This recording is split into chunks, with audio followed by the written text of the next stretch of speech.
And as they slept, the angels gathered round and guarded them all night from harm. The music to the prayer which follows is one of the most well-known and best-beloved parts of the whole opera.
When dawn broke the next morning, the angels had vanished, and there instead was the Dew Fairy, shaking dewdrops from the bluebells to wake the sleeping children. The Dew Fairy's tune sounds like one we've already heard with another instrument. Hear how the clarinet imitates the flurries of dewdrops being shaken from the flowers.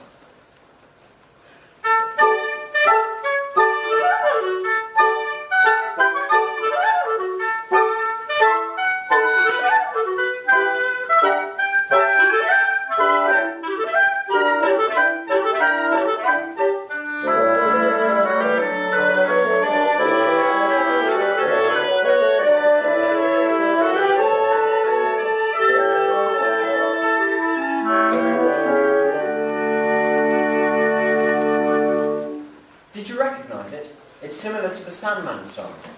Now let's continue with the story.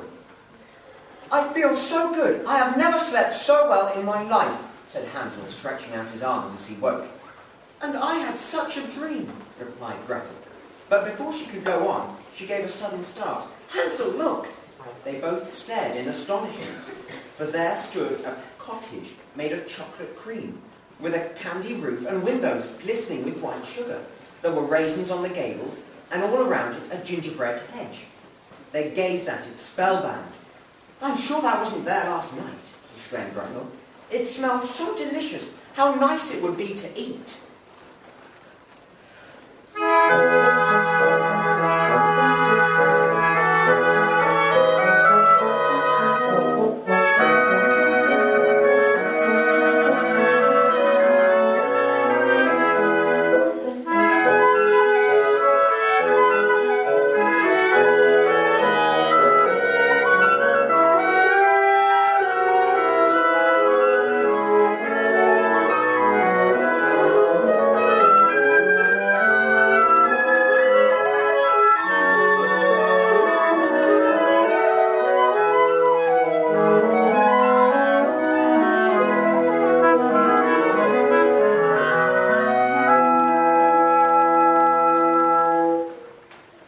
"Perhaps if we knocked on the door, we might get some breakfast," suggested Hansel. He went up to it and knocked, but nobody answered. "I'm so hungry," he said. "I know, I'll eat a bit of this cottage." Gretel watched nervously as he broke a piece off the corner and started to nibble at it. She felt hungry too, and when nothing happened to Hansel, she broke off a piece herself and began to eat. Then, a funny little voice from inside the house seemed to say, "Nibble, nibble, mousekin, who's nibbling at my housekin?"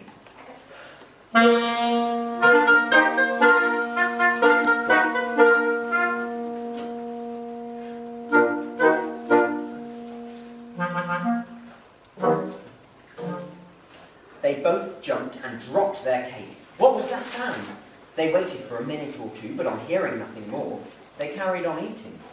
In fact, they were so engrossed with their food, they didn't notice the cottage door gradually open, nor the hideous old witch who stepped out and slowly crept up behind them. Suddenly, she grabbed Hansel by the arm and said in a squeaky voice, "You've come to visit me, how sweet! You charming children, how nice to eat!" "Who are you?" shouted Hansel, trying desperately to break away from her grip. "I'm Rosina Daintymouth," replied the witch, "and I love all dear little boys and girls." And she gave a shrill, cackling laugh which frightened them even more. "Come, little mousie, come into my housie. Come with me, my precious. I'll give you sweets so delicious." Then, with one almighty wriggle, Hansel managed to break free. But as they tried to run away, they found that they were rooted to the spot.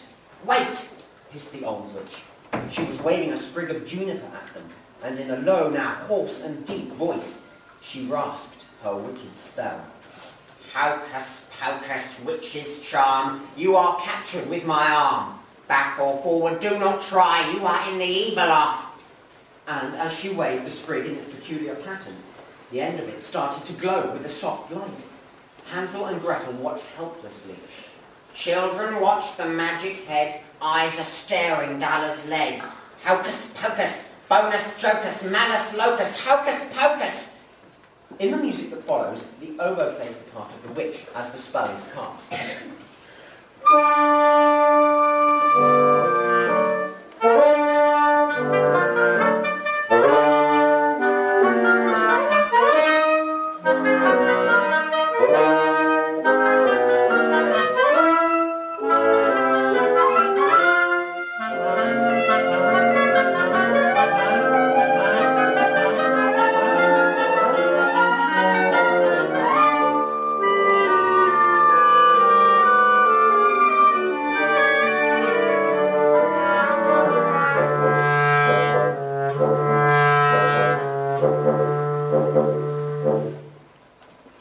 The children stood there dumbstruck. Then the witch led poor Hansel into a stable and closed the lattice door upon him. "Now, Gretel," she cooed, "we'll feed him up, and while he gets nice and plump, you will do my chores." And the witch started to laugh again, getting more and more excited at the thought of her 2 young dinners. Then, in her wild delight, she grabbed her broomstick and began to ride upon it, her evil laughter filling the air as she rode round and round. "Hop, hop, hop, gallop, lop, lop. Come, broomstick nag, do not lag." See if you think the flute sounds a little like her shrill laugh as it copies the clarinet at the beginning.